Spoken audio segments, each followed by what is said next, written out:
Pues hoy estamos con el doctor Darío Silva. Yo a él lo conocí de una manera muy curiosa. Mi papá y mi hermano me lo presentaron.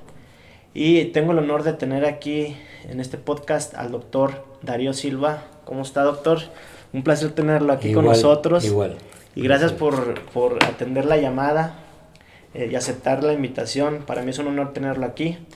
Eh, eh, Cuéntenos cómo fue que nos conocimos. Yo se los puedo contar, pero es mejor que usted no lo diga. Bueno, sí, un domingo, que diré hace mes y medio, saliendo yo de misa, caminando, pensando, hablando con Dios, me encuentro sentado en una banca de piedra con otros amigos, médicos y familiares, al doctor Miguel Ángel. Y coincidimos súbitamente en la plática, en la empatía como cirujanos. Y se dio, aquí estoy, y gracias por la invitación. Qué bueno. Yo quiero platicar algo acerca del doctor Darío. El doctor Darío Silva, cuando yo lo conocí justamente ahí en el Puente de Piedra, pues ya saben, anteriormente se usaba que el médico entregaba su business card o su tarjeta de presentación. Y el doctor Darío, pues no fue la excepción. Muy respetuosamente, como todo un caballero, me entregó su tarjeta de presentación y pues yo pues no tengo, más bien, ¿verdad? Entonces me entregó su tarjeta y vi que decía justamente doctor Darío Silva Villarreal, cirujano especialista, gastroenterólogo, colon, recto, todo esto, ¿no? Con su cédula profesional y los sellos de sus universidades y dónde egresó. Él es una de las personas especiales en la historia de la medicina.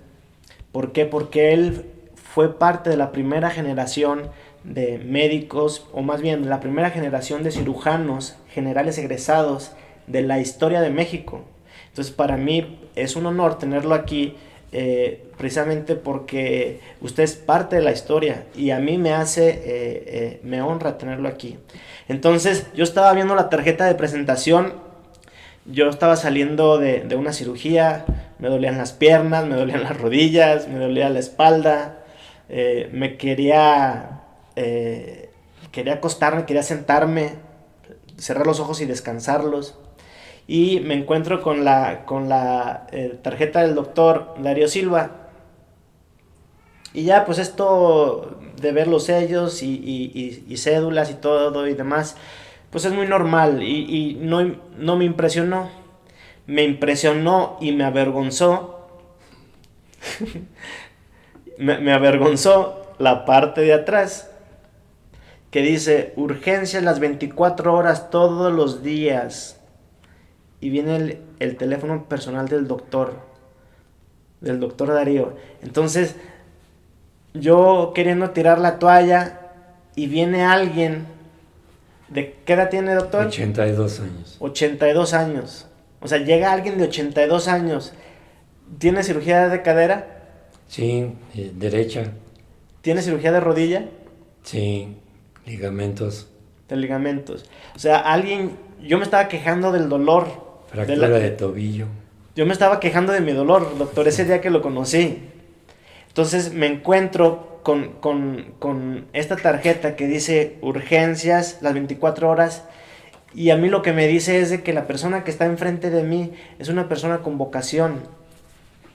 Y quiero decir que la vocación es una cuestión muy especial. ¿Por qué? Porque es una inclinación o un interés que viene de adentro. Así dice el significado de vocación, que viene dentro de usted.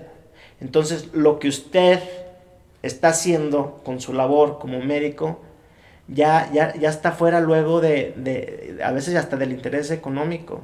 a veces del interés profesional o el éxito que quieras obtener de manera profesional ya es vocación. Entonces yo quisiera poder tener 60 años y que mi tarjeta dijera lo que dice la suya.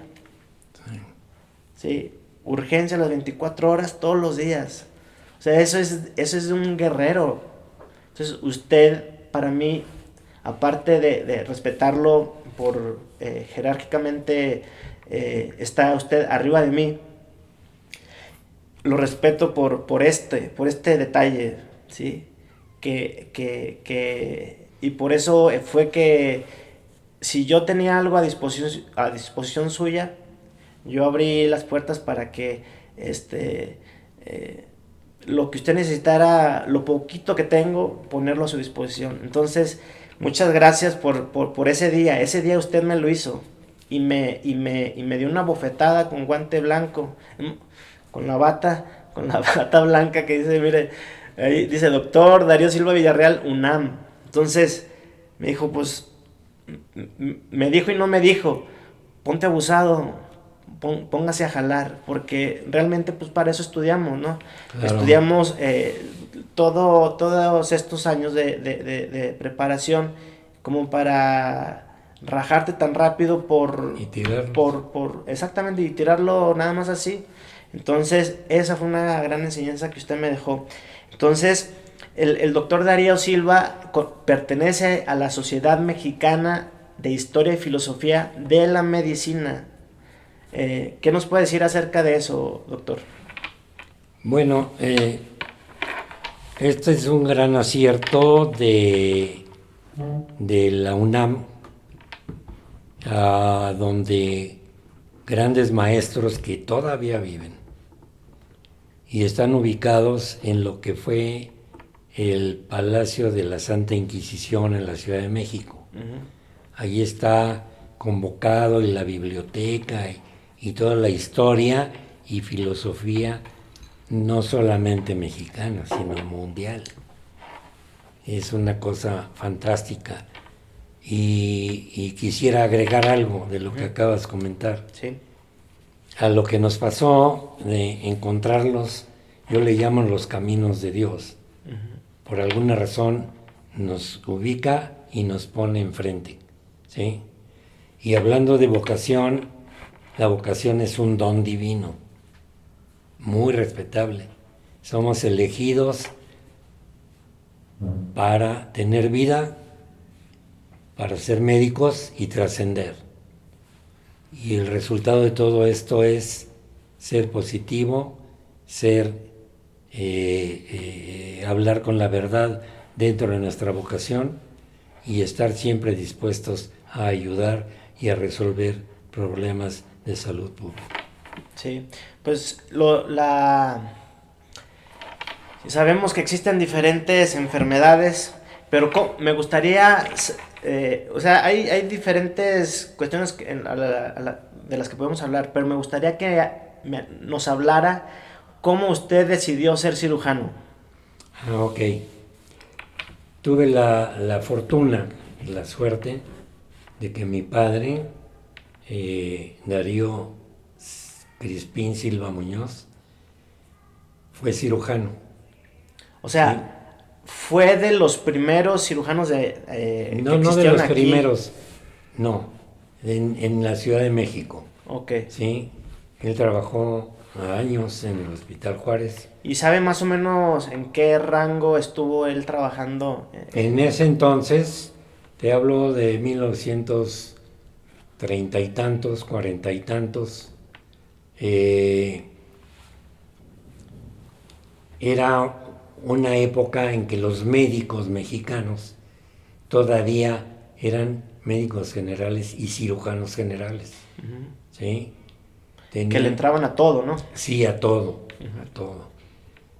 Ya después pues vinieron las modificaciones de dividir las especialidades y las subespecialidades. Uh-huh. Por ejemplo, ahora puedes consultar porque se te rompió una costilla derecha flotante y te van a decir que discúlpeme, pero yo solamente atiendo el lado izquierdo. Y a eso hemos llegado. Sí, a ser de más específicos. Y sí me ha tocado conocer a gente que yo nada más hago esto y no hago otra cosa. Y sí cuesta trabajo entender porque el cirujano general se capacita en diferentes disciplinas, ¿no? Sí, así es. ¿En cuáles disciplinas es la que a usted más le gusta? Lo que más experiencia he tenido en la cirugía general son tubo digestivo, vías biliares, páncreas, coloproctología, ¿sí? Okay, y eso es lo que hace actualmente. Sí. Se dedica a tubo digestivo. Hubo una cosa, cuando conocí al doctor Darío, un día me dijo, Miguel, invítame a alguna cirugía. Y yo le dije, claro, doctor, usted está invitado, es más, no necesita preguntarme. El día que nos quiera visitar, tiene las puertas abiertas. Entonces, me dijo algo que también me pegó, que me dijo, para sentirme vivo. Claro. Entonces, y luego me dijo otra cosa, yo por mi condición ya no puedo, de la edad, ya no puedo operar, pero quiero sentir el ambiente que sentía yo cuando estaba dentro del quirófano. Claro. Y yo, ahorita, hace unos momentos, estamos platicando acerca de que no existe una edad para que el cirujano diga, ya no voy a operar. ¿Cómo es que funciona eso? Bueno, hay publicaciones de las academias de medicina y de cirugía de México. Hicieron varias reuniones los grandes maestros actuales vigentes a donde se trató este tema. Y se llegó a la conclusión de que es una cosa muy personal, moral, del profesional de la medicina, darse cuenta que ya llegó un tiempo biológico de su vida en donde debe de reconocer que ya no debe de hacer procedimientos quirúrgicos. Porque cuando te llega ya lo senil, pues tienes calambres, te gana la orina, te zurras en el quirófano, etcétera. La vista, el oído, todo. Entonces, los reflejos, ¿no? Es una cosa muy personal, moral, que reconoces y que sabes que puedes seguir ayudando dentro de la medicina general, pero no puedes estar en el quirófano observando, preguntando, proponiendo tal vez, en base a tu experiencia. Entonces, el médico dice, ya no estoy en condiciones de operar. Claro, claro. Y eso se llama deodontología médica. Ok, háblenos de eso. Moral. Háblenos acerca de eso, de cómo fue su transición. Yo no veo cuándo vaya a llegar eso. Lo veo cada vez más cerca. ¿Por qué? Porque la edad va pasando. Y entiendo que el ser cirujano tiene también como un futbolista, como es más físico el asunto. Sí, justamente las manos, los ojos, las piernas, la mente también. Sí. No, dices, hasta aquí fue mi límite. Sí. El futbolista debe ser algo muy similar. Cualquier profesión, cualquier vocación, filosóficamente hablando de ciencias, tienes un periodo biológico de vida y de función responsable, ¿sí? Sí. Deodontológicamente responsable. Porque todos los que tenemos una vocación determinada, debemos de ejercer, de esgrimir por siempre, desde que te dan tus títulos, de actuar y hablar y accionar con la verdad. Así es. Si no te equivocaste y no debes de estar dentro de esa vocación. porque te vuelves un riesgo. Así es. Ok, vamos a hablar acerca del caso, vamos a hablar acerca de su padre que me decía que fue cirujano. Sí. ¿Cómo lo fue que lo introdujo? ¿O cómo fue la influencia de su padre? Yo fui hijo único. Ajá. Y cuando tenía 5 o 6 años de edad, que tenía oportunidades de no estar en la escuela, le gustaba mucho que lo acompañara a su hospital. Sí. Y me ¿Cuál llevó era el hospital? al Hospital Juárez. ¿Dónde de está la ubicado? Ciudad de México. Ok. ¿Sí? Hospital Juárez de la Ciudad de México. Sí, creo que es Plaza San Pablo, por ahí. Ok. Norte Oriente o algo así. Ok. Todavía vive, es un hospital colonial.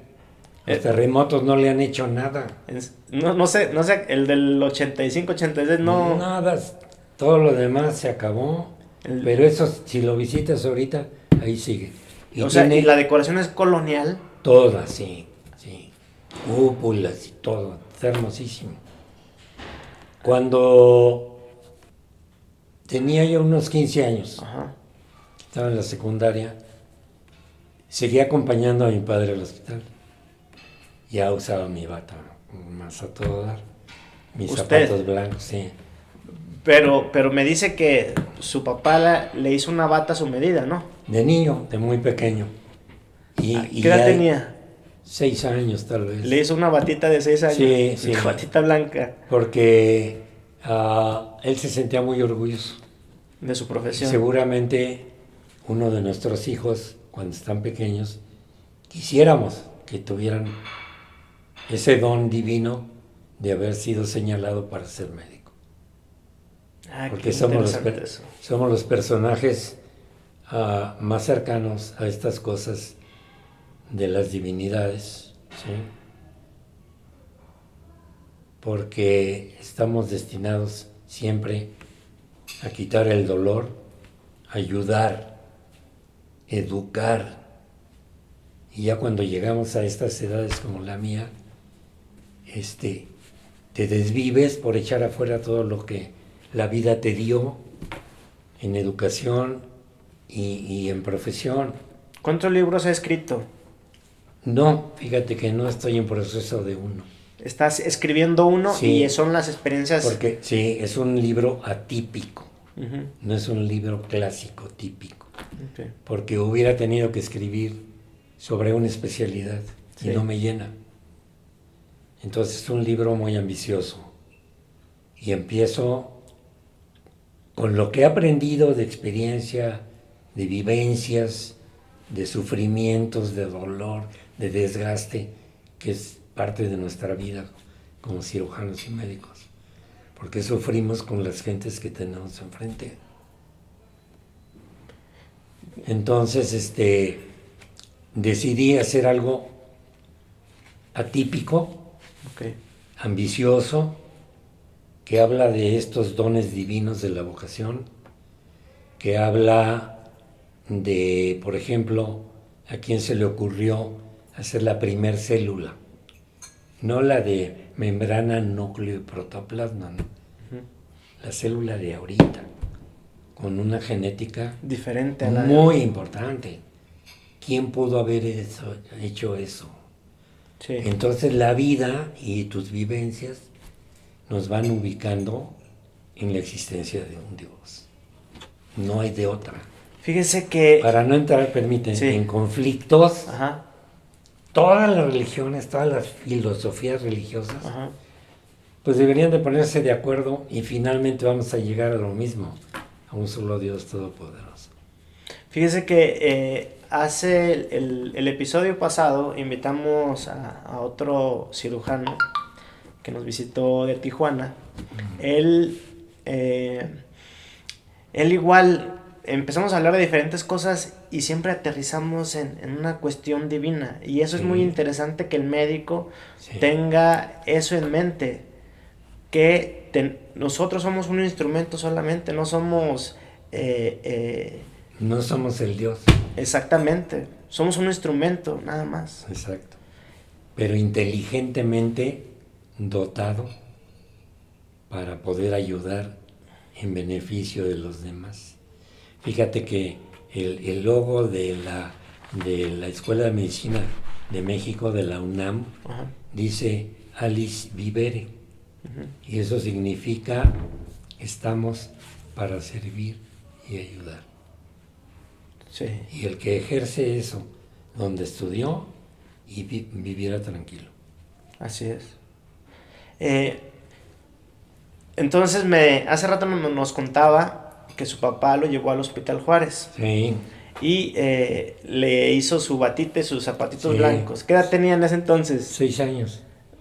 Bueno, cuando le hizo su batita, pero Sí. cuando fue al Hospital Juárez, que se lo llevó a guardia, ¿qué edad tenía? 15 años, estaba yo en secundaria, pero ya me iba solo a hacer guardias nocturnas. ¿En serio? ¿Qué año era ese? En urgencias. Ha de haber sido como, ahora verás, 1941, 41 y 5 y 10.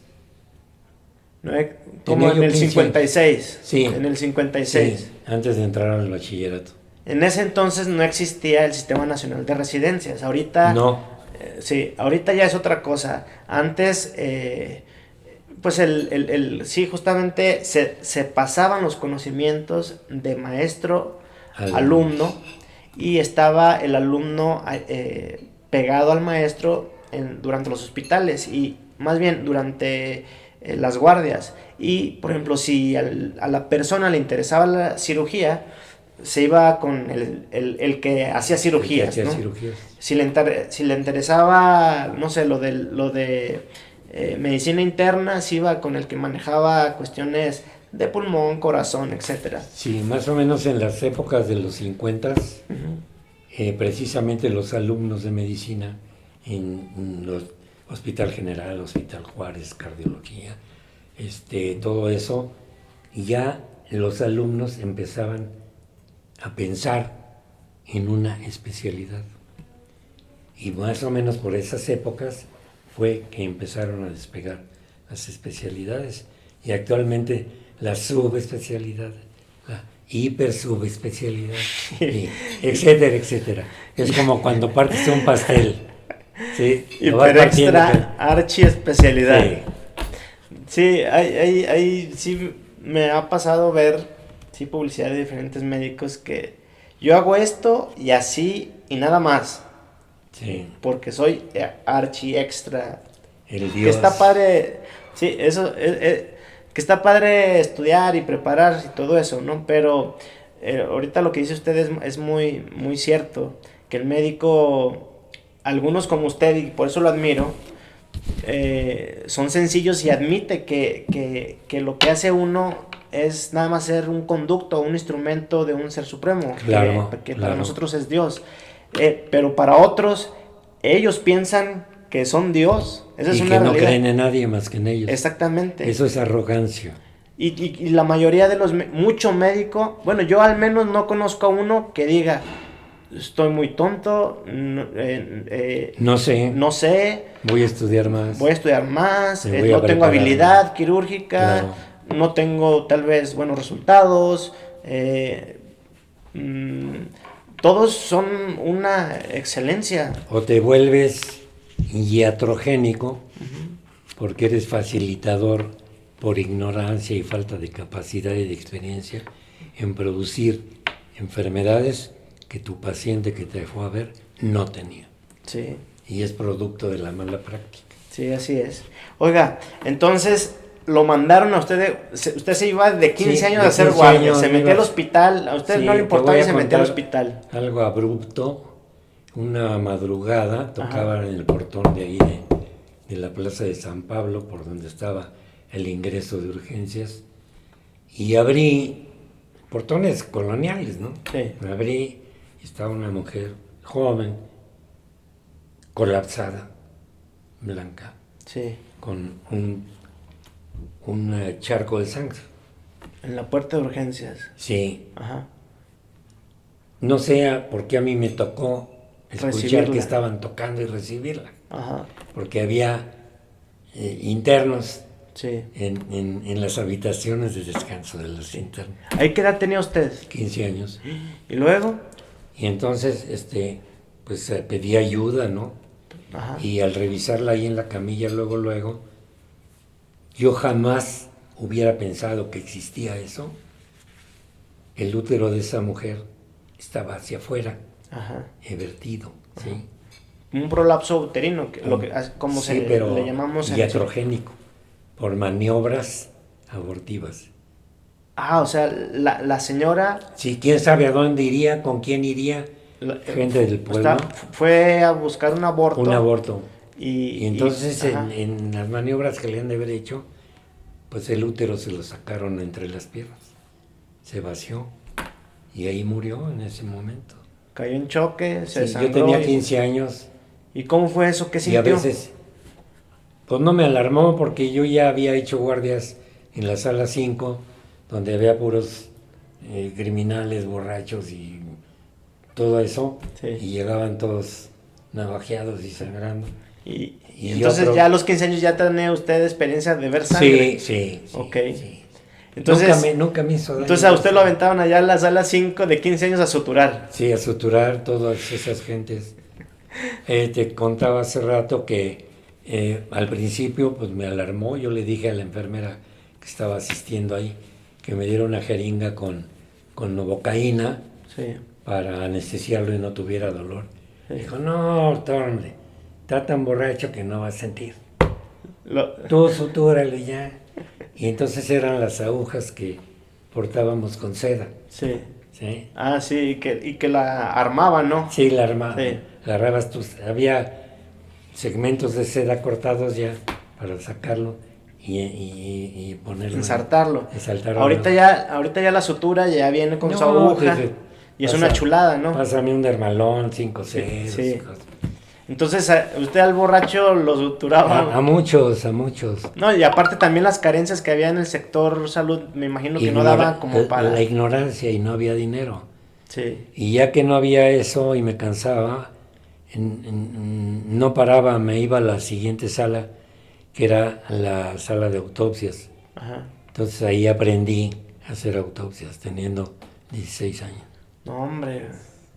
Yo me hubiera quedado traumado y yo creo que no hubiera estudiado medicina. No pasa nada. Le voy a decir mi experiencia con el primer... Pues ya saben, medicina, pues te operas el conejo, ¿no?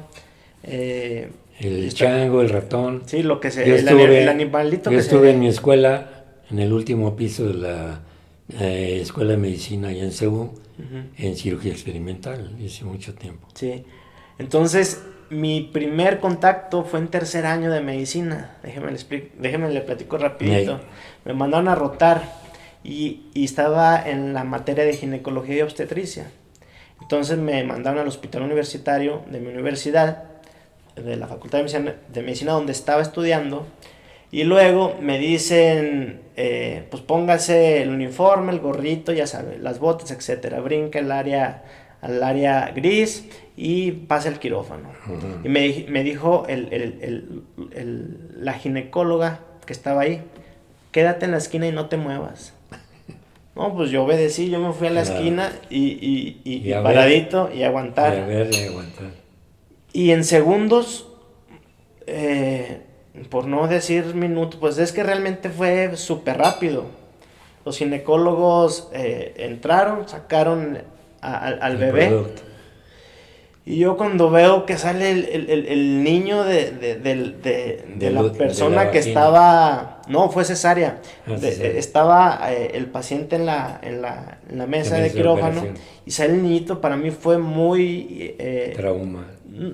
Impresionante ver cómo salía una persona de otra persona. La vida. Exactamente. Cómo es que se daba ese fenómeno. Y para mí fue impactante. Y estaba ya grande.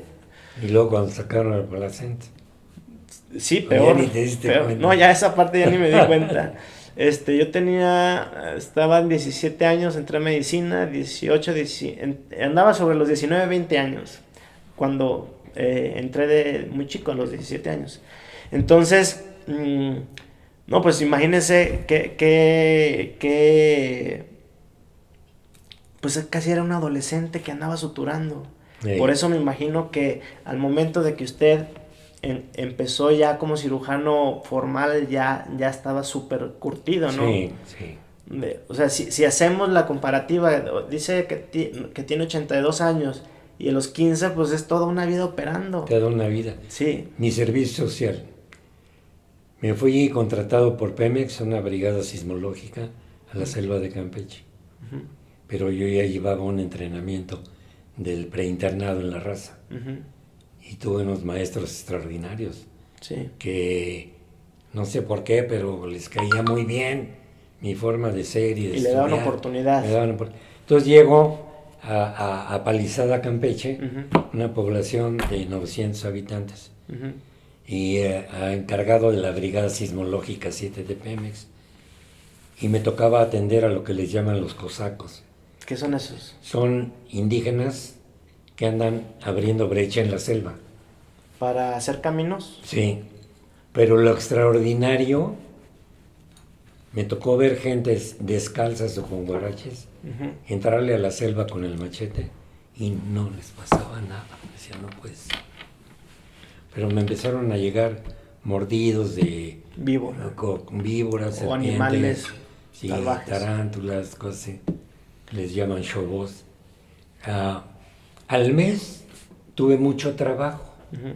Entonces, cuando llegué a la ciudad Pemex, yo le pedí al administrador que me abriera las puertas del almacén y pude armar un consultorio imaginario que me lo iba a llevar a Palizada. De tal manera que cuando... ¿Palizada era la selva? Sí, ya en la selva. Ajá. Está el río Jonuta ahí a un lado. Extraordinario también. Llego y empiezo a atender y operar y a resolver. Y una mañana al mes me levanto y me llevo la sorpresa de que toda esa gente que ya había atendido y la brigada que tenía un administrador ingeniero, me construyeron un consultorio de tabla roca. ¿De tabla roca? Sí, o lo que era una cosa pues una similar. chocita o... No, pero ya había materiales. Ya había materiales de construcción. Sí. Y me le pusieron un letrero afuera decía doctor cuchillero. Porque me vieron trabajar. O sea, que le gustaba o sea, le pusieron ahí doctor cuchillero. Sí, porque pues me vieron suturar, me vieron cortar. ¿Ellos hablaban un dialecto? No, normal. Okay. Sí, normal. Y en el mes de junio de ese año tuve una epidemia de meningitis con neumonía. Ahí mismo en su servicio social. Ahí mismo, en esa población de 900. Uh-huh. En una semana, en las noches y en las madrugadas, se murieron casi todos los chicos, los niños. Los niñitos. Los niños. Por la encefalitis y la neumonía. No era gente vacunada. Pedí auxilio a los servicios coordinados. Nunca llegaron. Y esa madrugada agarré mi maletín y me lo llevé a patadas y lo aventé al río. Y dije, hasta aquí llegué. O sea, fue muy impactante para usted. Muy duro. Tú entras a una choza. ¿Cuántos niños fallecieron? Pues no sé, eran alrededor de 30.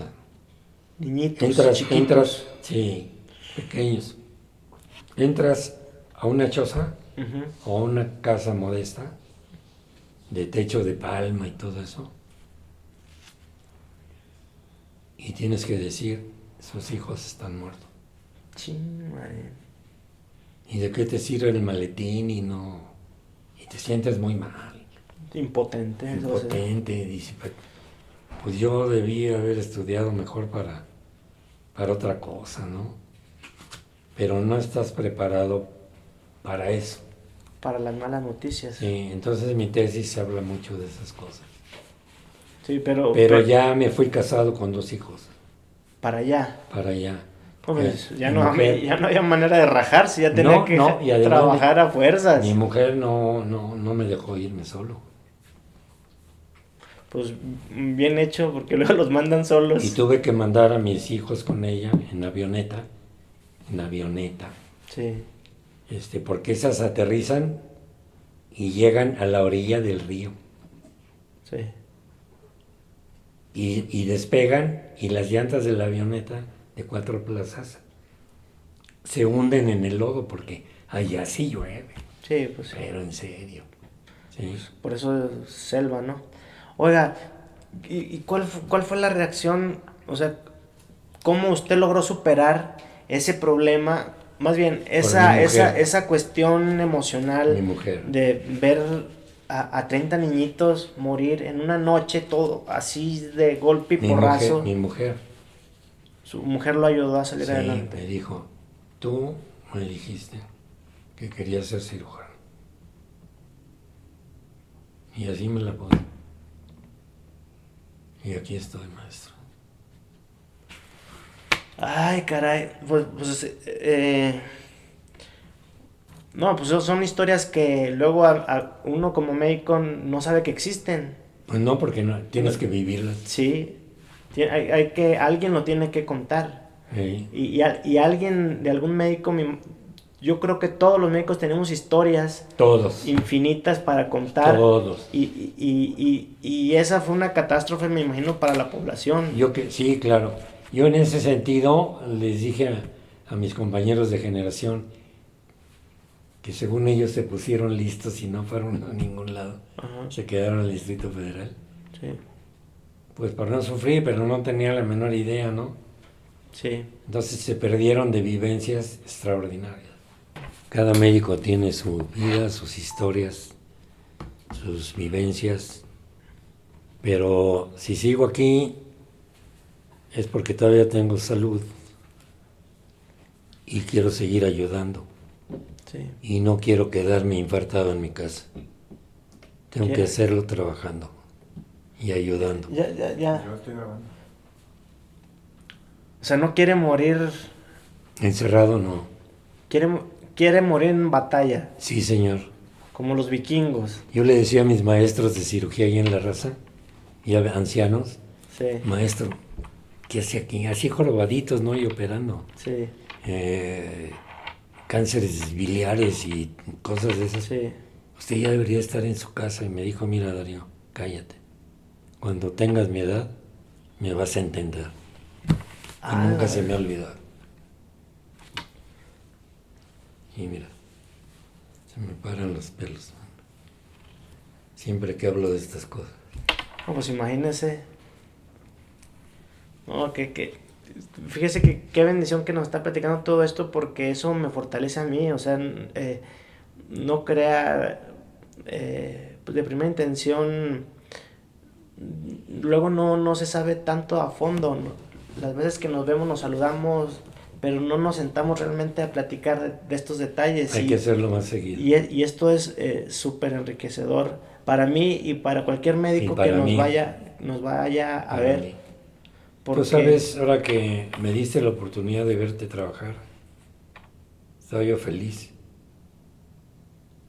Y ahí me sentí más orgulloso de haberte conocido. Ay, no me diga eso. Y me da mucho placer ver que existen cirujanos como tú eres. Ah, no me diga eso, gracias. Doctor. No, sí. Gracias. Te lo has ganado. Gracias, doctor. No, pues, ¿qué le puedo decir? Sí.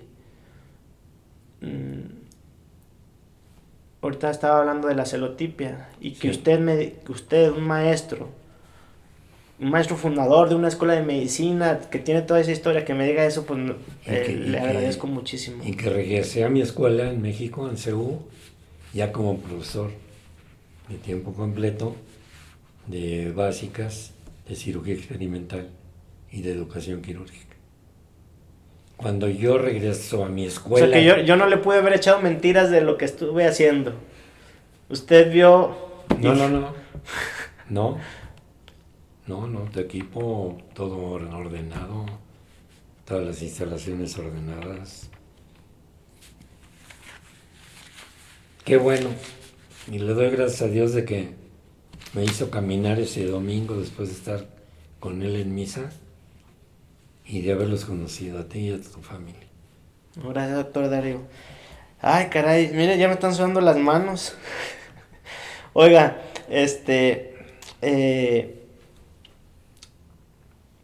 Háblenos acerca de... La vez pasada me dijo de un instrumento que nosotros usamos. sí, sí. Platíqueme, aquí, por aquí Aquí está. lo quedó. Platíqueme la historia. Sí, hablando de la Sociedad Mexicana de Cirugía, de Historia y Filosofía de la Medicina, pues nos tenemos que involucrar desde los arcaicos y los que vivían 5000 en una cueva y todos encuerados y todos contra todos y no había tantos problemas, yo no sé por qué, pero te traje ahorita antes de entrar al esto. Este es un bisturí impresionante y lo tenemos en nuestros magueyes.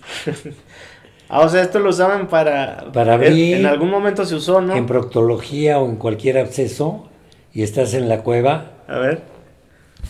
Los que no saben qué es coloproctología, pues es la cirugía de colon, de recto y colon, sí, o colon y recto, ¿no? Es el conocimiento médico de una víscera muy importante de nuestro tubo digestivo, sí, que es el colon, ¿sí? el intestino terminal, el grueso, sí, que está lleno de padecimientos gravísimos, empezando por cáncer colorectal, sepsis, abscesos, sí. De la unidad del sigmoides, de sigmoides y rectosigmoides y canal anorrectal.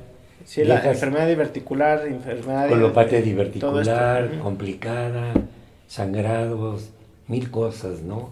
Y desafortunadamente las poblaciones que quieras de todo el mundo, a donde priva la ignorancia, la desnutrición, el hambre, dejan pasar sus padecimientos hasta que finalmente terminan con ellos.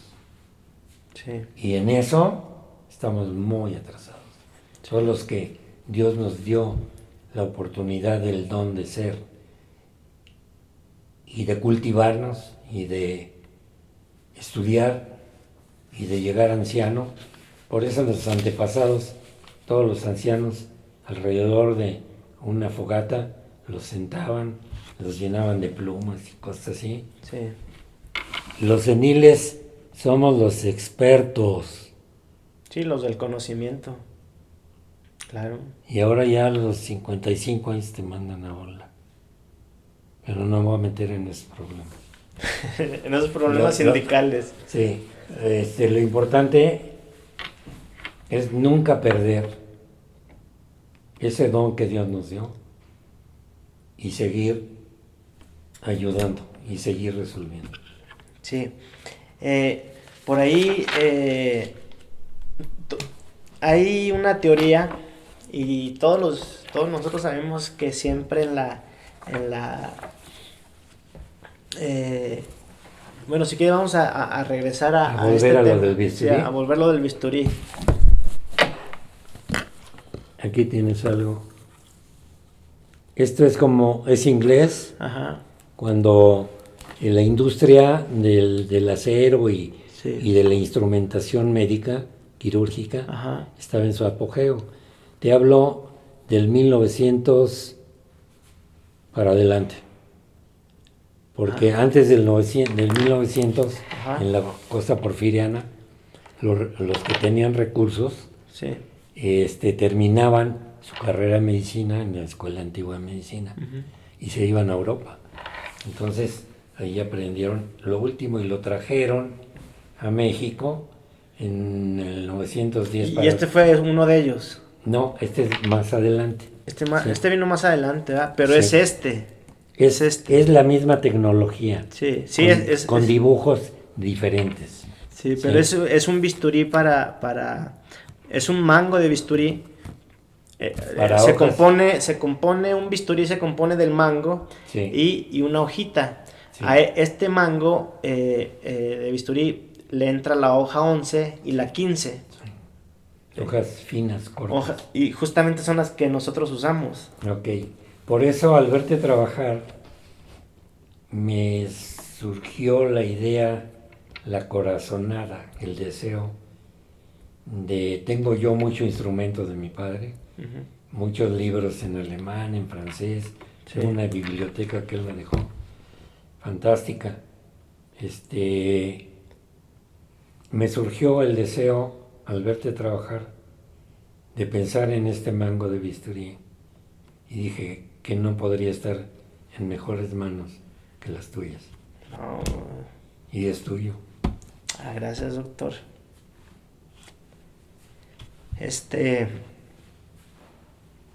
mm, Te decía que ahí vienen los nombres en diferentes idiomas, mira. sí. Si te quieres adornar, pídeselo a tu instrumentista en alemán. No, ahora que hable alemán, No te va a hacer lo caso. pediré. Muchas gracias, doctor.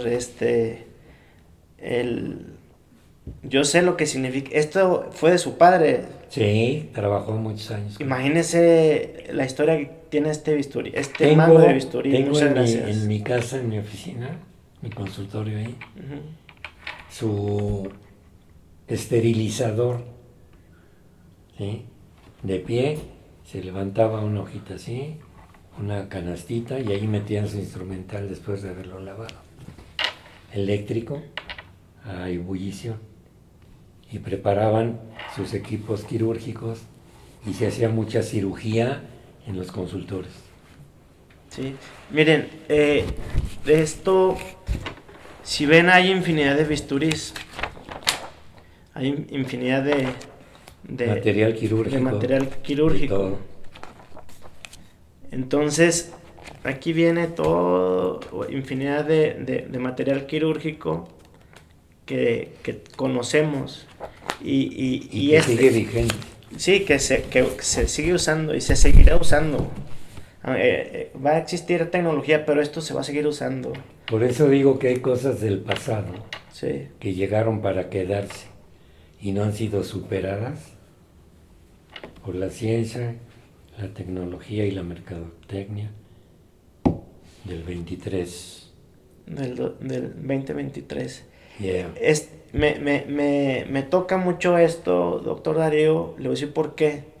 Porque de todos los instrumentos, usted sabe y sabía cuál es el que yo uso.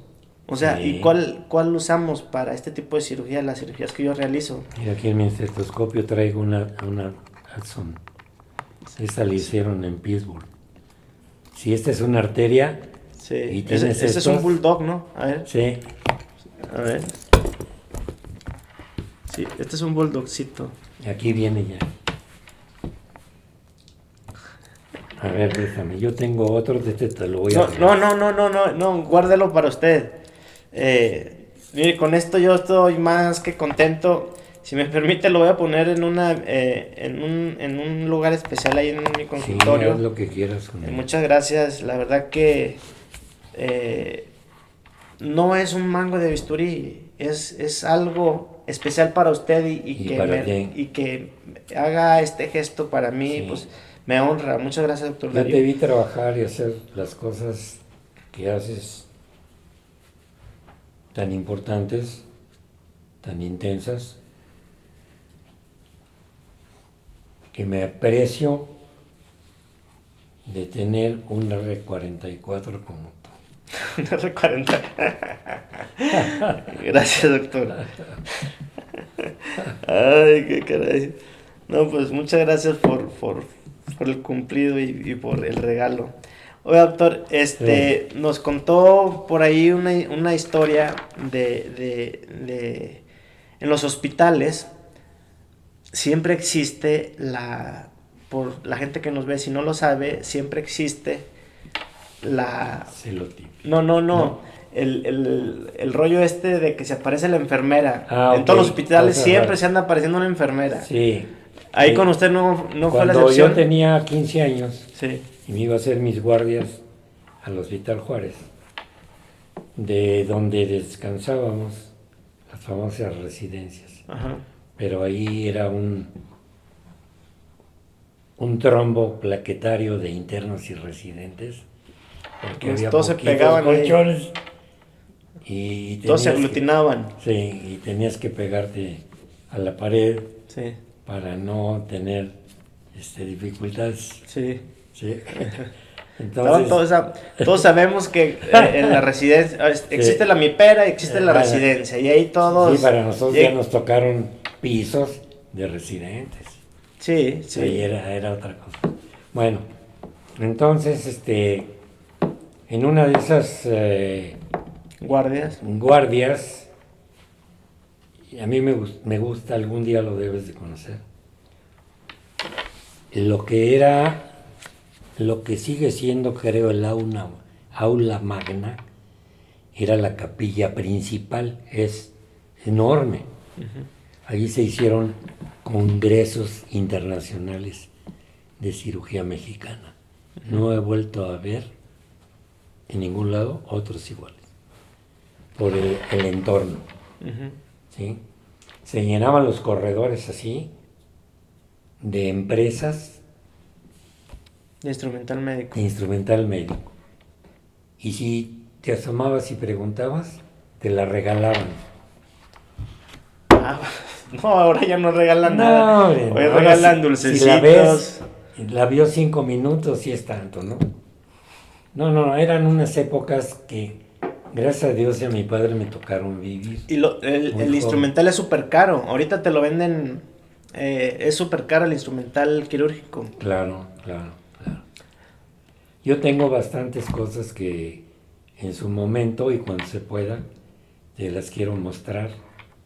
Unas reliquias. Sí, pero siguen siendo útiles. Sí, claro. Sí, pues son de metal.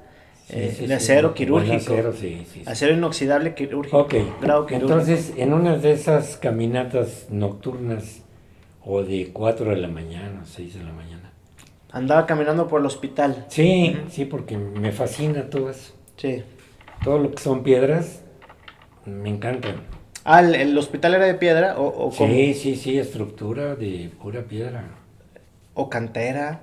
¿Era de No, cantera? Piedra... De lo que nuestros indígenas labraban, cortaban y hacían edificios, como la Catedral, Palacio Nacional. Sí. Ese hospital es así. Ah. Te voy a traer en una de estas el libro de Historia y Filosofía de la Medicina. Okay. A donde habla de nuestros hospitales. Sí, pero ya andaba caminando y luego ya entonces, cuéntame cómo estuvo empecé a oír entre las enfermeras que no, doctor. Ya me decían doctor Darío, tenía 15 años. No, porque no se le vaya a aparecer ¿qué? Tenía un nombre especial. Bueno. Pero era enfermera. Sí. Saludos a las enfermeras. Sí, no. Son unos ángeles las enfermeras. Era así, gordita, campanita, de sus faldas blancas. La enfermera que se aparecía era gordita. Sí, y de falditas así. Ajá. Entonces la veías subir esas escaleras de piedra colonial al otro piso. Y una madrugada... ¿Usted la llegó a ver? Pues creo que sí, pero yo no tomaba ni fumaba ni nada. O sea que no. Era un chavo de 15 años. Sí. Y todo a media luz. Ajá. A medias velas. Sí. Jardines, fuentes, todo lo colonial. Iba pasando yo así y me iba dirigiendo a la sala 5, donde yo aprendí a suturar. A los detenidos. Sí, a los riojosos. Y de ahí me pasaba a anatomía patológica, era donde hacían autopsias. ¿Sí? Había unos refrigeradores. Pero se asustó cuando vio al fantasma o no. Por lo que me habían contado. Sí. Y yo la vi, pues sí, se me levantaron todos los pelos de mi cuerpo. ¿Pero la vio así en persona o vio sombras o qué? Es una sombra. O sea, se ve una sombra subiendo la escalera. Son espíritus, ¿cómo les llaman? Chocarreros. Exacto. ¿Por qué? Sí, entonces yo iba distraído, el frío de la madrugada, de la desvelada, del hambre. De la sed. De la sed, de todo. Pero a mí me motivaba más lo que veía y lo que aprendía y lo que podía. ¿Y ya no la volvió a ver? Nada más la vio ese día. Fue única vez, sí. Y luego, otra vez, en el área de de autopsias Ujú. primitiva. Sí, pues si me dice que los pasillos eran de piedra, imagínense Sí, sí, ahí donde tan están las primitiva. autopsias. Estaba yo tratando de disecar un antebrazo, quería saber Cómo estaban los cómo músculos estaba y un los antebrazo tendones. Ujú. en la madrugada. Pero de repente a ese cadáver se le soltó el brazo y me tocó una pompa. Pues claro que me espanté. Dije, ay, no, no. Ya está reviviendo. Ya me fui. Oiga, entraban al anfiteatro para hacer Estaban disecciones. abiertas Estaban las abiertas puertas, a sí, los estudiantes. no cerraban. He tenido siempre la suerte, la fortuna de caerle bien a muchas gentes. No se diga a mis maestros, Sí. en mis internados, en mis residencias. Conocí a don, me voy a desviar un poquito, Sí. conocí a don Héctor Pérez Redondo, que todavía vive, veracruzano, alvaradeño, chiquito, No decía muchas groserías. solo cuando se enojaba, Solamente. pero era una dama, un lenguaje y Ajá. una postura de médico, Ajá. cirujano, cardiovascular. Te conté la otra vez que para abrir tórax y operar a corazón abierto con bomba extracorpórea, Sí. teníamos que meter al paciente ya anestesiado a una tina como de porcelana blanca, llena de hielo. Para la hipotermia. Sí, para meterlos a 23 grados. Y ya que estaba así, pues ya se le trasladaba al quirófano que estaba a un lado para iniciar la cirugía torácica Ujú. y cardíaca. Y yo me le pegué a don Héctor y le dije, yo quiero ser cirujano cardiovascular. Y dice, no, pues te falta mucho, pero si quieres y puedes, Éntrale. lo vas a hacer. Ahora resulta que la ciencia y la tecnología, porque la investigación en todas las áreas de las filosofías, de las profesiones que existen, siguen avanzando, no paran, nos superan, no lo alcanzamos. Sí. ¿Sí? Sí, la tecnología Sí. va avanzando. Entonces ahorita pues inventaron un mameluco electrónico Ujú. con termostato y rápido te ponen en tus 30 y tantos, ¿no? Sí, sí, hay unas... Yo le doy gracias a Dios, Miguel, Ujú.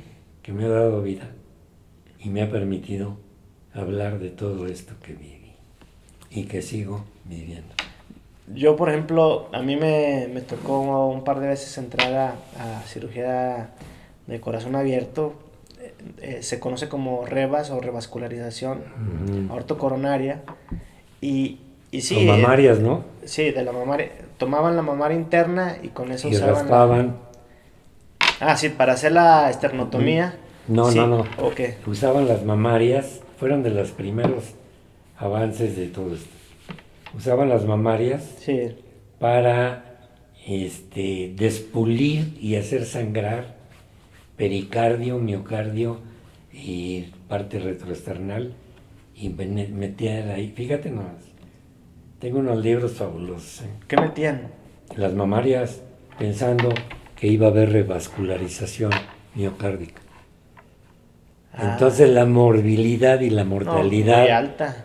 pues imagínate. Sí, pues no iba a pasar nunca. Y ayudé Tal mucho. vez, pero... Pues sí, ayudé mucho a don Héctor en la doble lesión mitral y aórtica Ujú. por secuelas de fiebre reumática. Que, Sí, las vegetaciones. sí, Ujú. se cicatrizan y te producen las Estenosis sí. de las válvulas. Y entonces se usaban mucho las válvulas de Starr Edwards, que es una canasta metálica, Sí. como una canasta de básquet. Sí. ¿Sí? Entonces recortaba toda la válvula y ponías esa válvula de Starr y ya. Déjenme platicarles un poquito a la gente que nos está viendo cómo es el corazón. El corazón son 4 habitaciones. Sí. Las de arriba se llaman aurículas y las de abajo ventrículos. Sí.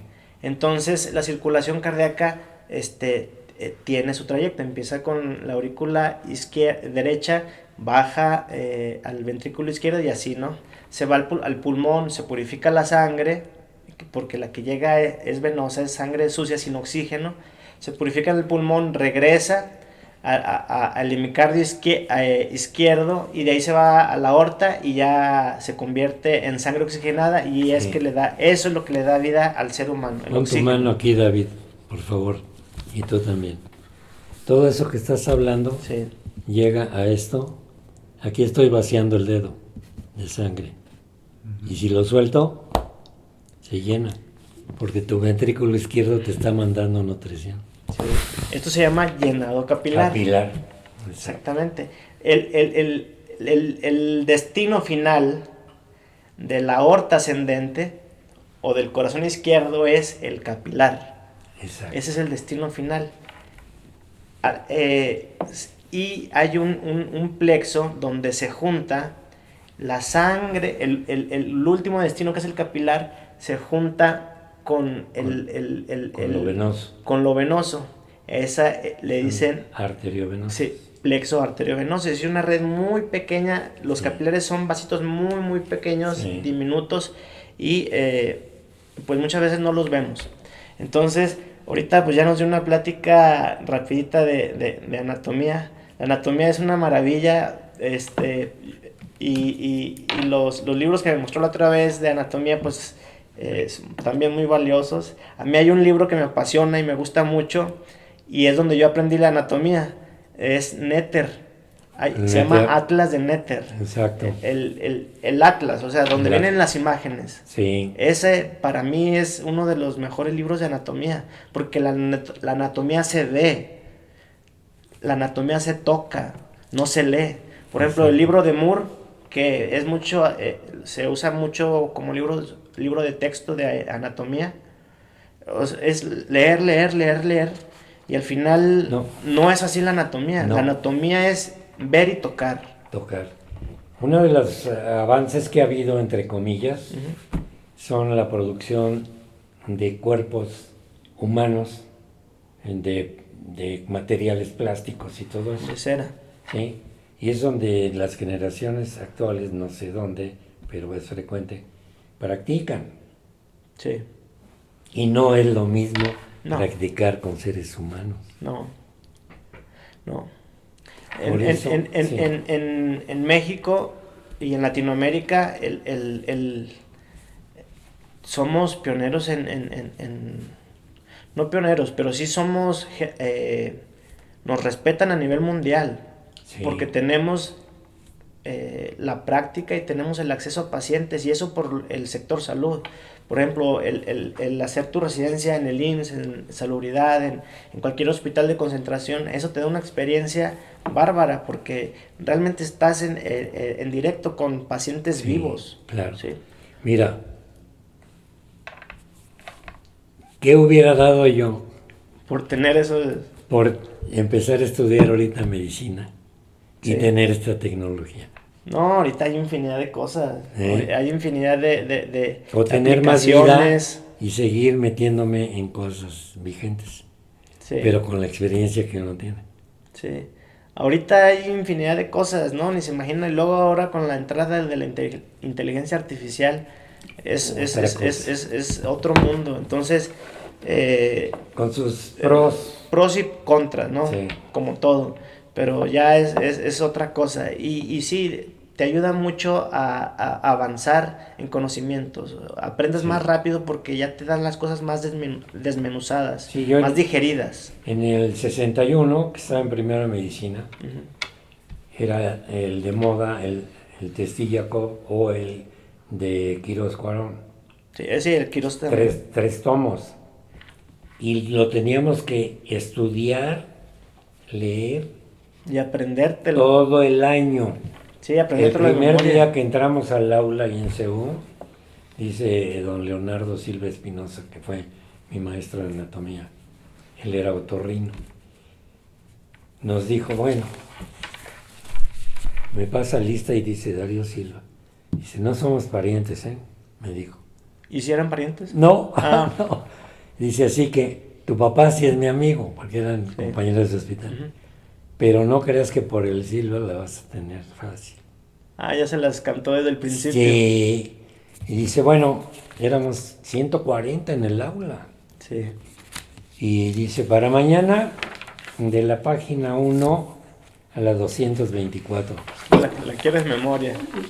Tú estás entrando de bachillerato y no sabes estudiar. Exactamente. A mí me pasó eso, yo no sabía estudiar. Más, yo nunca había estudiado. Y luego volteamos y pues este viejo está loco, no sé. Y faltaba la clase de embriología, No, y todas las demás. la histología, Histología. etcétera, etcétera. No, o sea, eso lo sabemos. Son los siglos, los tiempos, todo. Sí, pero es bueno que la formación sea así de ruda, porque va curtiendo al médico. Claro. Y lo va haciendo, le va formando un carácter. Claro. Entonces, yo soy partidario de la escuela antigua. Ahorita ya las guardias ya son diferentes, ya es A, B, C, D, F, J hasta la Z. El médico de residente o el médico de pregrado a veces ya pues tiene su horario de salida, nosotros no tenemos horario de salida. A mí me tocó una vez que nos castigaron, nos dejaron 2 meses adentro del hospital y yo para agarrar sol cruzaba de la torre del hospital en el Centro Médico de Alta Especialidad del Noreste, en Monterrey, la 25, me pasaba del hospital a la torre de consultorios y me salía, ¿sí? Y corriendo, porque si me veían que me salía me podían llamar la atención. Entonces Claro. la formación era a mi juicio y a mi gusto, era mejor antes. Oiga, Así doctor, es. la vez ¿cómo estuvo ese caso del paciente que tenía ovario poliquístico? Bueno, entramos en el tema y hay muchos libros escritos, muchas experiencias de cirujanos, escritores, con el tema de la iatrogenia. Uh-huh. La iatrogenia es la lesión que provoca el profesional. Uh-huh. Y podemos hablar de todas las filosofías de las vocaciones, arquitectura, etcétera, etcétera, ¿no? Sí, todas las profesiones que Todas, tienen una responsabilidad sí, con todas otro tienen, ciudadano, ¿no? Otro ser humano. Sí. Por ejemplo, tú mandas a hacer tu casa y gastas lo que tenías que gastar, ¿verdad? Y a los 6 meses se te cayó, pues ¿cómo? Etcétera. Hay muchos ejemplos. Sí. En la medicina, la iatrogenia es cuando lesionas inadvertidamente o por ignorancia o falta de práctica o querer ser alguien que no quieres, que no puedes, pero te involucras por enriquecer, es cuando lesionas a los seres humanos. ¿Qué pasó ese caso? El ovario poliquístico. Hubo ahí alguien, y hubo una paciente, alguien, que le dieron ese diagnóstico. Así súbito, y al otro día ya la estaban operando. Le hacen una perforación del colon sigmoideo, que no se dan cuenta. O sea, una punción inadvertida. No función. Le cortaron. Sí, porque estaban disecando digitalmente. Sí. No se dieron cuenta. Ajá. Y como no tenían la preparación adecuada, pues no prepararon colon. Entonces, según ellos terminan. Preparar colon, disculpe que lo interrumpa. Sí. Preparar colon significa que no haya materia fecal dentro Colon limpio. del tubo digestivo. Colon limpio. Que el paciente haga popó agua. Sí. Okay. Sí, porque así vas a eliminar la contaminación bacteriana y parasitaria y tumoral. Y todo lo demás. De todo lo demás. Entonces llegó el paciente, lo operó otro médico. Sí, lo operaron por ahí. Que no era médico, ¿verdad? Más bien que no era cirujano. Que no era cirujano. Okay. Lo operaron. Lo operaron, le lesionaron el colon y luego ¿qué pasó? Entonces el papá de esta mujercita, que era paciente mío, toda su familia me fue a buscar. Me dice, doctor, mi hija está muy enferma. Quiero que la vengas a ver. Ya la habían dado de alta 3 días después. Saliendo por la herida quirúrgica, materia fecal. Con fiebres enormes. Me imagino que ya estaba séptica, ¿no? Sí. Tenía sepsis Tú abdominal. ves al enfermo y lo ves séptico, punto. ¿Sí? y colapsado, En shock. en shock mixto de todo.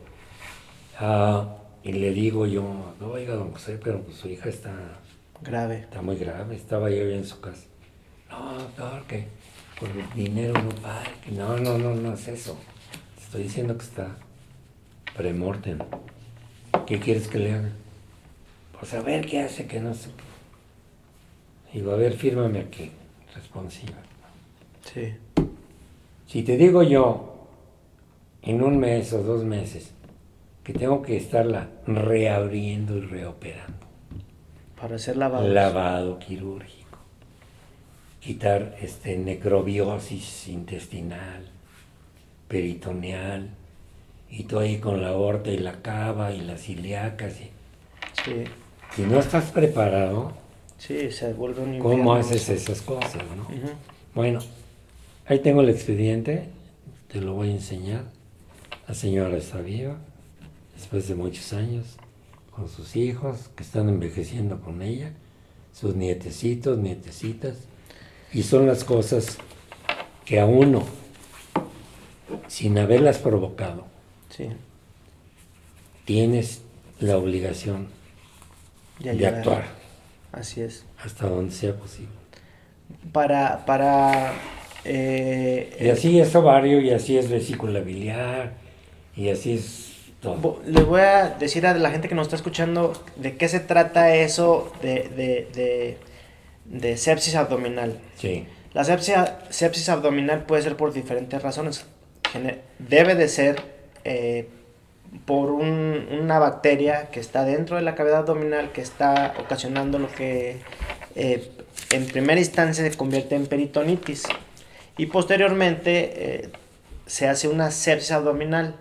Quiere decir que ya toda la cavidad abdominal tiene bacterias infección, y esas bacterias en determinado momento van a migrar al torrente sanguíneo, se va a convertir en bacteremia, luego se va a convertir en septicemia, y luego va a entrar lo que usted comentaba hace un momento en choque séptico. sí. Okay. Y el choque séptico ya son condiciones muy difíciles de manejar, que necesitan que el médico tenga conocimiento de medicina crítica, ¿sí? El paciente de terapia intensiva, sí. Y son generalmente pacientes que no la libran. Y gastos. Sí, eso es una realidad. Entonces el término iatrogenia es gravísimo. Pero la buena noticia es que usted salvó a la paciente. Sí. Mañana te traigo el expediente. No me tiene que mostrar nada. Sí. Pero son experiencias que a mí me ha tocado ver y vivir. Sí, o sea, no. Y hay una cosa que se llama historia natural de la enfermedad.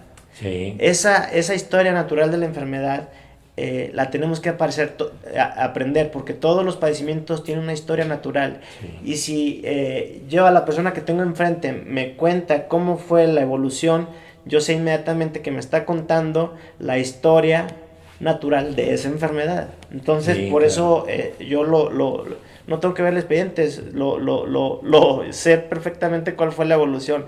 Oiga,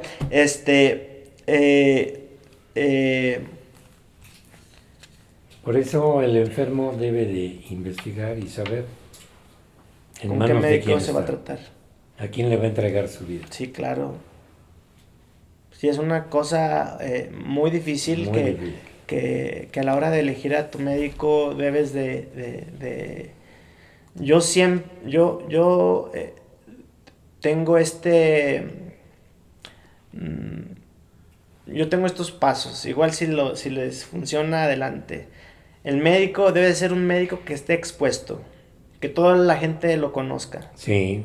El médico debe ser un médico que tenga sus cédulas profesionales. Sí. El médico debe estar en un lugar público. Sí. Al médico te lo deben de recomendar. Sí. Y ya que llegaste a la consulta, el médico te debe de dar confianza. Y otro, debes de ver casos de ese médico que haya resuelto favorablemente, para que tú de esa manera tengas una mejor estés en las mejores manos. Existen muchísimos médicos muy buenos y también existen muchísimos médicos muy malos que se dicen ser buenos. Claro. Entonces, porque volvíamos a lo mismo, no hay todo médico se siente que todas las puede y la verdad es que no. Habemos médicos que a veces no nos creemos que somos más cuando realmente somos menos. Son los médicos iatrogénicos, médicos o cirujanos, Sí. que provocan lesiones. Así es. Y además ni se dan cuenta para acabarla de morir. Sí, no se dan cuenta. Lo importante es detectarlo y estar ahí para resolver el problema. Mire, aquí estaba yo escribiendo algún guión que dice: ¿quiénes somos? ¿Cómo somos los médicos cirujanos? Hay que conocerlos. Sí. Platique, yo sé que usted en su consulta tiene ya su metodología muy ya cuadrada a través de los años y siempre ha sido así. ¿Qué pasa con el último paciente de su consulta? Con el último paciente, o sea, usted está dando consulta con ese último paciente. ¿Qué pasa? Se retira. Sí. El que vio el reloj porque yo había abusado de su tiempo, pero ya se lo había advertido. ¿Qué le había dicho? Pues que tenía, lo primero que hay que hacer, sí, el que te va a buscar ajá, y va a entregar lo que es él en vida, en ser humano, uh-huh, es dejarlo hablar. Déjalo hablar. Te va buscando porque necesita ser escuchado. Así es. Y él mismo, dejándolo hablar, tú ya puedes orientar los caminos de la semiología, uh-huh, ¿sí? Y se hace más fácil la consulta. Bueno, este paciente que se retiró me dijo: bueno, todo está bien, doctor, nada más que usted me tuvo aquí 1:30 y yo tengo cosas que hacer, pero quiero darle las gracias porque me hizo mi historia clínica, porque me escuchó con sus aparatos, uh-huh, porque me palpó mi tórax, mis mamas. Hizo la exploración abdomen. física como era. Sí. Como es, más bien.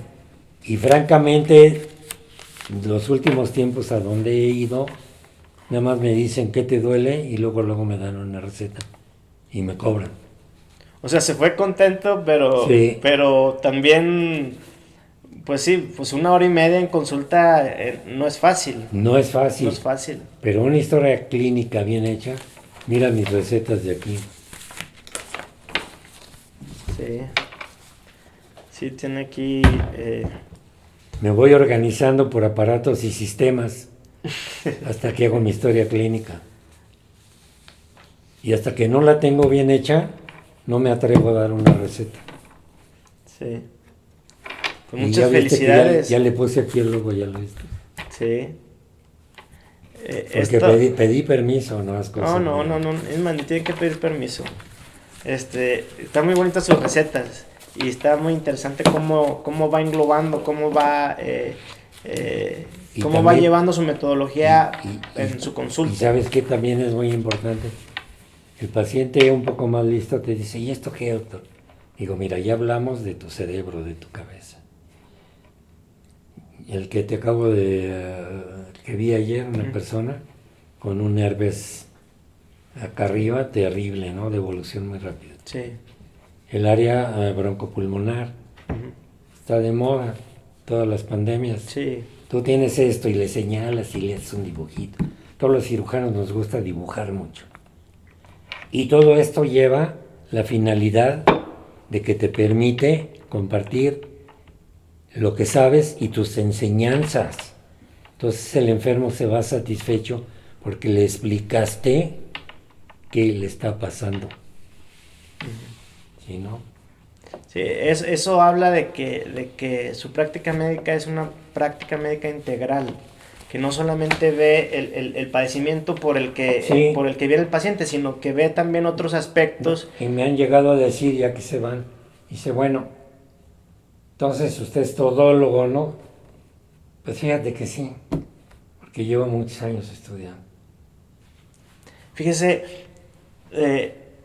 eso, eso de estar muy capacitado es una cuestión que unos médicos, por ejemplo, yo la aplaudo, otros médicos la critican. Le voy a platicar una Sí. anécdota.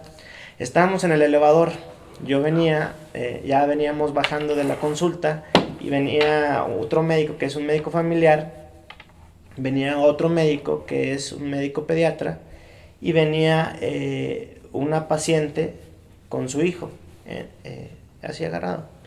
Y ya veníamos pues callados.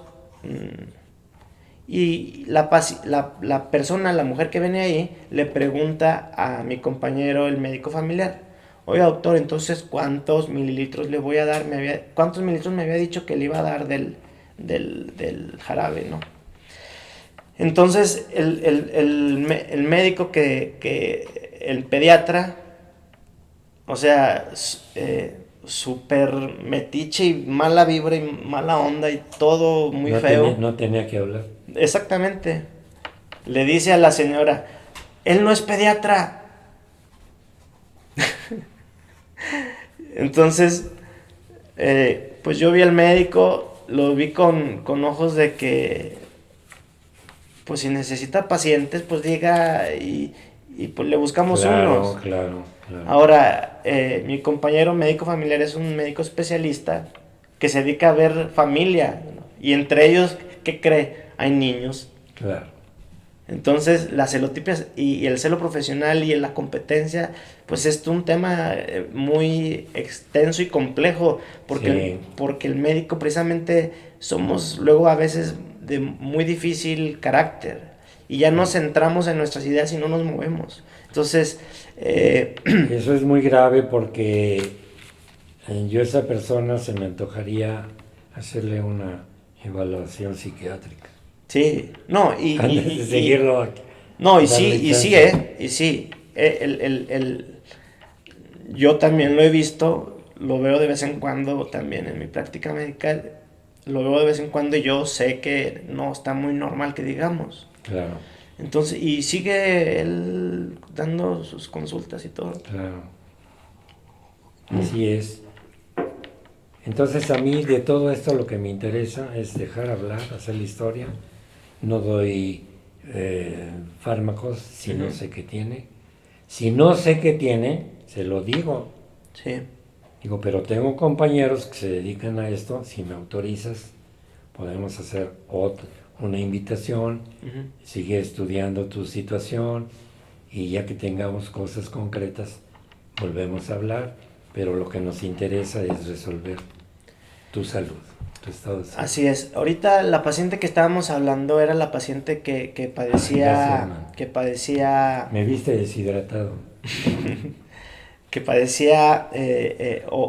síndrome de ovario poliquístico. Déjeme hablar un poquito de síndrome de ovario poliquístico porque es importante que la gente sepa. Ujú. Porque muchas veces tiene la triada o la tetrada del síndrome de Stenleventhal y no saben qué tienen y andan con un médico y con otro. Tienen características y sus características es que la paciente tiene obesidad, está gordita, la paciente tiene vello, se llama hirsutismo. La paciente tiene amenorrea. ¿Qué quiere decir que es amenorrea? Que no baja, no tiene menstruación, no baja. O trastornos Sí, menstruales. o trastornos menstruales. Y eso quiere decir que no hay ovulación. Y eso pues se traduce en esterilidad. Entonces, Claro. si la persona que nos está escuchando se encuentra una de estas cositas, vaya con su ginecólogo que le haga su ultrasonido y que detecte si tiene esta condición o esta enfermedad. Precisamente nuestra labor fundamental Uh-huh. es compartir nuestros conocimientos, educar y hablar con la verdad. Así es. Hay una cosa que pasa en los quirófanos y todos los cirujanos sabemos, todos tenemos una función, ¿no? El cirujano es el jefe de la sala. Y el segundo a cargo dentro de la cirugía es el primer ayudante. Sí. Puede haber un segundo ayudante y también existe la quirúrgica o el quirúrgico. Pero hay otro médico que luego a veces el paciente nunca lo conoce y es el anestesiólogo. Porque está atrás, no se deja Porque ver. está atrás del telón, no se deja ver. Pero es una pieza importante para el paciente y para poder realizar el procedimiento en las condiciones adecuadas y la seguridad del paciente, que es lo más importante. Pero hacen otra función y esa otra función, platíqueme, yo le voy a decir cuál es la función extra que el anestesiólogo que mi equipo de anestesiólogos se adjudica y lo hace. Y eso está muy padre. Platíquenos en su época, ¿qué era lo que hacían los anestesiólogos? Yo tuve la fortuna de estar dentro de mi rotación de cirugía general en Gineco 3. ¿Sí? Uh-huh. Gineco 3, Gineco, ahí a un lado de la raza. Y tuve maestros de ginecología y obstetricia excepcionales.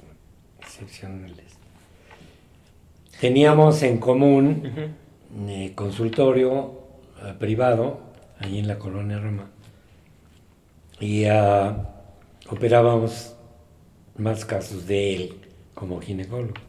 Yo era su ayudante. Nuestro anestesiólogo, en paz descanse, Luis Espínola Flores, del estado de Hidalgo. Sí. Pelirrojo, blanco. Que no paraba de reír, man, ni de decir chistes. Él fue jefe de anestesiología del Hospital Colonia, que ya no existe. Hasta el Monumento a la Madre por ahí. Sí. Y era nuestro anestesiólogo en el Metropolitano, en el Alín, en Santa Elena, todo eso. ¿Y él qué hacía extra? Aparte de darle la anestesia. Es que no paraba, Ajá. nomás intubaba bien, controlaba todo y empezaba con sus cuentos. Contar De historias. todos. Sí. De todos, ¿sí? Y nos tenía botados de risa y uno tiene que estar ahí trabajando, ¿eh? Sí. Pero hicimos una amistad, un equipo de trabajo interesante, afectivamente. Sí. Nuestras familias nos reuníamos y todo. Pues tiene que llegar el ciclo biológico de la muerte, ¿no? Uh-huh. Desapareció y toda aquella chorcha de nuestro equipo de trabajo se quedó en stand-by. Tengo un anestesiólogo de muchos años aquí en Aguascalientes que no habla, man, en lo suyo. Y te habla nada más cuando suena tu celular. Sí. Y me dice, doctor, le habla a su esposa. Lo van a regañar. Sí. Bueno, sí, justamente esa, la labor que hacen extra los anestesiólogos es hacerte el rato amable, sí. ameno. O ¿sí? te ponen música. Te ponen música y cuando hay felicidad, cuando hay risas en el quirófano, ese es el signo patognomónico de que la cirugía va bien. Claro. Y que el cirujano está tranquilo. Sí. Y que el inicio, el trans y el final de la cirugía va a estar bien. Haces un entorno de quirófano feliz, tranquilo. Agradable, así es. Seguro. Sí. Y ¿qué otra cosa? Pues disminuyes el estrés a lo máximo. Sí, claro. Imagínate las cirugías. Se te olvida el estrés laboral. Sí. Si trabajas por otras instituciones. Sí. El del horario. Sí. No voy a llegar. Sí. Voy a faltar. Sí. El estrés del hogar, que es muy importante. Sí. Todo lo que los cirujanos, gracias a Dios, tenemos, pero nos genera mucho estrés. Sí, así el es. económico, Sí. el laboral, etcétera, etcétera. Sí, el anestesiólogo es clave importante para Entonces que... es muy importante para que tener un equipo de trabajo médico quirúrgico Ujú. feliz y contento y tranquilo. Sí, así es. Eh, eh, yo disfruto mucho cuando llegan los anestesiólogos míos porque son realmente unas personas con una sangre tan liviana que, que, te, que te hacen el día. Las cirugías que me toca hacer son largas, mayormente, y te hacen el rato muy ameno. Entre la frase que dicen, te ponen la música, y te van... te hace sentir tranquilo el que esté el anestesiólogo ahí y Sí, que esté él también tranquilo. Entonces se vuelve todo una atmósfera de seguridad para el paciente. claro. Ahora tenemos que darle su lugar al anestesiólogo en este sentido. Él como ser humano y como médico y especialista Sí. está cargado de las mismas broncas que cualquiera de Mm. nosotros. Entonces tiene que aprender a olvidar todo eso de su estrés y trabajar en paz y dominar toda su sapiencia. Y transmitírselo al paciente, porque Ah, sí, el paciente conoce al cirujano, pero no conoce al es anestesiólogo. un anestesiólogo que antes de... En las visitas preanestésicas Sí, hay algunos hospitales que se realizan visita preanestésica. Eso claro, está padre, pero muchas de las veces el paciente no conoce al anestesiólogo. Entonces debe también de tener ese clic con el paciente para claro, que el paciente se pueda... porque si él no tiene ese don Ujú, de agradar, sí, de hablar, de educar conscientemente al enfermo que lo va a anestesiar, sí, capturar la empatía de esa relación preanestésica, claro que el enfermo va a llegar más tranquilo. sí, ¿Sí? Y hay anestesiólogos, afortunadamente, muchos, casi todos, que así son. sí. Platican con la enferma, la revisan. No te preocupes, madrecita, que esto, que lo otro, que... Y ya llega. Además, ya llega con su venoclisis y su medicación preanestésica. Sí, sumida sola. Ya llega más Ya tranquilo. más tranquilito. Doctor Darío, muchas gracias por acompañarnos, por esta entrevista. Les recuerdo el nombre del doctor, es el doctor Darío Silva Villarreal. Los que son de Aguascalientes lo pueden encontrar en estos números, ¿sí? 449-940-4398. Y estoy seguro que en manos del doctor Darío van a salir todas las cosas bien. Eh, Aparte por la experiencia, porque es un hombre que es espiritual, trae una cuestión divina que realmente se siente al momento de estar con él platicando. Y si tienen si lo quieren consultar, ahí tienen el teléfono. Muchas gracias, doctor, por estar aquí con nosotros. Aquí tiene su casa. Y pues permítame estrechar su mano. Déjeme darle un abrazo. Sí, gracias. Déjeme darle un abrazo. Aquí yo vengo con... ¿Sabes Muchas qué? gracias. ¿Te puedo decir algo más? Sí, dígame.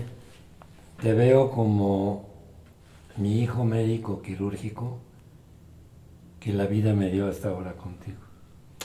No me digas eso. ¿En serio? Gracias. Yo tengo 6 hijos, gracias a Dios, todos profesionistas. Pues ya tiene otro, soy yo. Muy buenos hijos, pero Pues ya tiene cuando otro, ya soy yo. no supe introducirlos en la medicina. Bueno, sí, Pues- intenté, pero los metí a mis cirugías.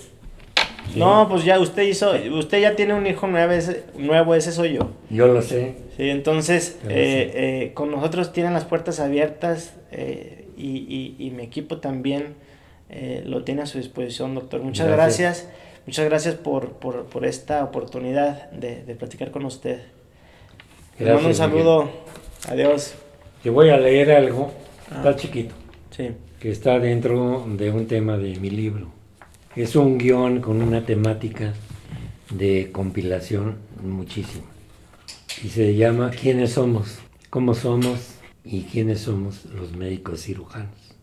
Mi vida, mis padres, mis enfermos, mis alumnos, mis maestros me han acercado mucho al gran poder divino, que lo conocemos como Dios Padre.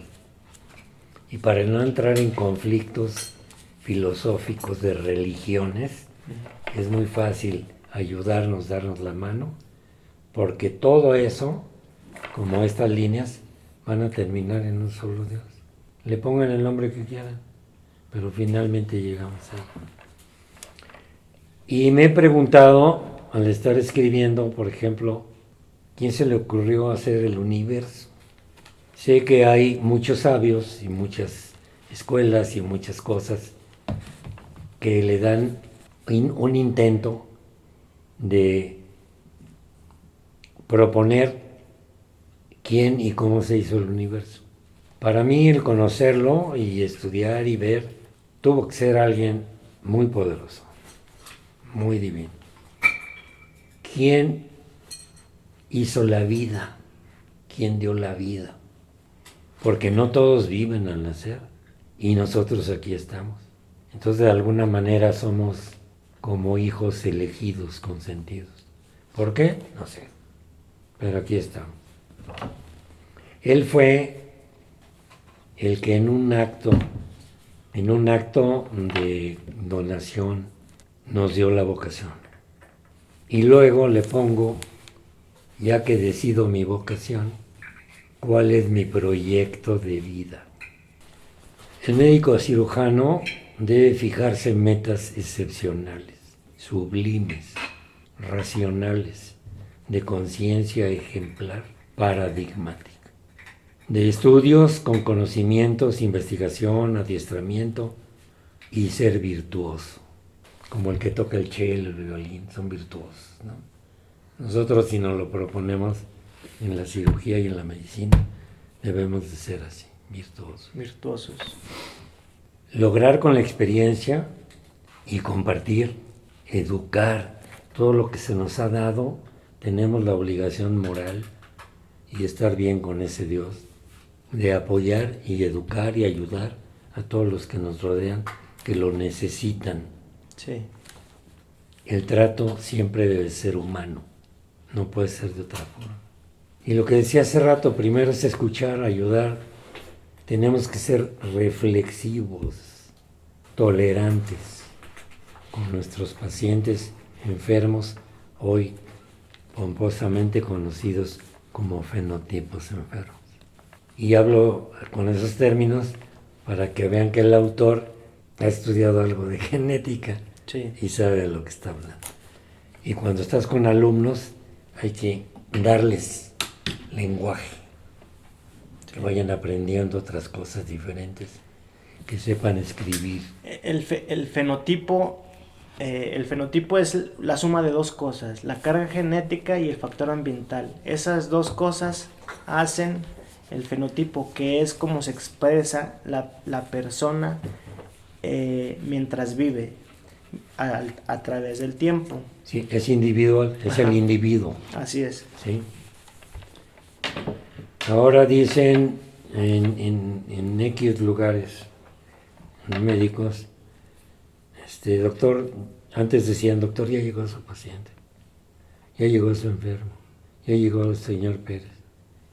Y ahora le dicen, no, ya llegó su paciente 24 o 31, el que quieras poner, pero no paciente, ya llegó su cliente. Al cliente. Fíjate qué grave. Sí. Pero estamos viviendo así generaciones de médicos. Sí. Y yo no me voy a callar. Tengo que educar Sí. o hacerlos reflexionar. Sí, no es un cliente, es un paciente. Es un paciente, un fenotipo enfermo. Sí. Nosotros estamos aquí buscando por una salud pública global. El límite de esto no existe. Y tú lo pruebas todos los días, ¿no? Pero quiero que te cuides. Gracias. Piensa en ti. En ese sentido ya me callé, pero tenía que decírtelo. No, claro, gracias, doctor. Y solamente alguien que ya lo vivió te lo puede decir. Sí. Porque nadie puede decir, no pasa nada, síguele, No. o tiene sus consecuencias Claro. físicas y Claro. les soy sincero, ya las estoy sintiendo ya las razones por las que en un futuro yo me voy a retirar. Bueno, quiero que te cuides, ¿sí? Sin limitar tu situación de fenotipo en todos sentidos. Iba a decir una tontería, pero la voy a decir. Me gustaría en algún momento saber que cumpliste 80 años. Bueno. Pues yo quisiera también, No, yo así respeto. como voy, no Yo creo. Yo te respeto. Pero Así como voy, no creo. yo lo sé, pero te lo tengo que decir, ya te lo dije. Mi logo de la Escuela de Medicina, ya te lo dije también, ¿sí? Alice Vivere. Quiere decir vivir para servir a los demás. Si así diriges tu vida, serás un ser humano libre, porque tienes conciencia y has actuado bien, ¿no? Sí. Ahora, Y te quita la carga mental. de la culpa, Sí. que no puedes ni dormir, Sí. o te andas escondiendo, Sí. etcétera, ¿no? Y ya, por penúltimo, el orden en tu vida es y será tu mejor alternativa. O sea, ser una persona ordenada. Hay una palabra que se llama temperancia. Sí, La palabra temperancia es una palabra que engloba es varias definiciones y trata de lo bueno, de todo lo bueno y lo malo, usarlo con prudencia. O sea, ser temperante. Incluso hasta Sí. lo malo, lo bueno, luego en exceso también es malo. claro. Fíjate. Son los extremos, Ujú, la pasividad o todo lo demás. ujú. No es bueno. El equilibrio. Entonces, la homeostasis. La homeostasis en fisiología. Eso le iba a decir. Me quitó la palabra de la boca. Pero fíjate que la homeostasis no nomás es de medicina. No, está en todo. Está en todo. Si fuéramos abogados, tendríamos aquí una báscula, ¿no? Sí. El orden en tu vida es y será tu mejor alternativa. Es todo un reto, ¿no? Todo lo que te acabo de decir. Sí. Podrás cumplirlo. Y esto se los digo a los alumnos Sí. que quieren ser médicos. Y que no están ahí o están ahí porque el papá les dijo, no te apures, yo tengo cuates en el instituto y te voy a conseguir la base y vas a entrar a la universidad y te esperas 30, 40 años y vas a tener cada mes tu pensión. Sí. Y ese cuate va a estar con consultorio y fregando gente. Y sí, es una realidad eso. Y ya finalmente dice, hablar con Dios no cobra las consultas. Dios no cobra las consultas. Y está en todos lados. Pues eres más cuate de él. Dios no cobra las consultas. Está chido eso. Dios no cobra las consultas. Tener fe y esperanza. Cuando he estado con pacientes religiosos, nos agarramos con toda esta filosofía religiosa, ¿no? Y todo. Y me dicen, uno de ellos, en paz descanse, el padre Ángel Medelago, un italiano, que cuando yo vivía en la Herradura era mi paciente, ahí donde están los alumnos de todo esto. Y me decían, mira, Darío, hay dos cosas que no debes de descuidar. Ten fe y ten esperanza. Todo tiene solución. Si haces todo lo contrario, vas a sufrir, cabrón. Ya me callé. Gracias por tu tolerancia. Le entrego esto, doctor. Te lo regalo para que lo tengas ahí. Muchas gracias. Cuando vayas al campo y no lleves instrumentos, Ya rum, hay magueyes por todos lados. vamos a llevarlo, doctor. Sí, gracias.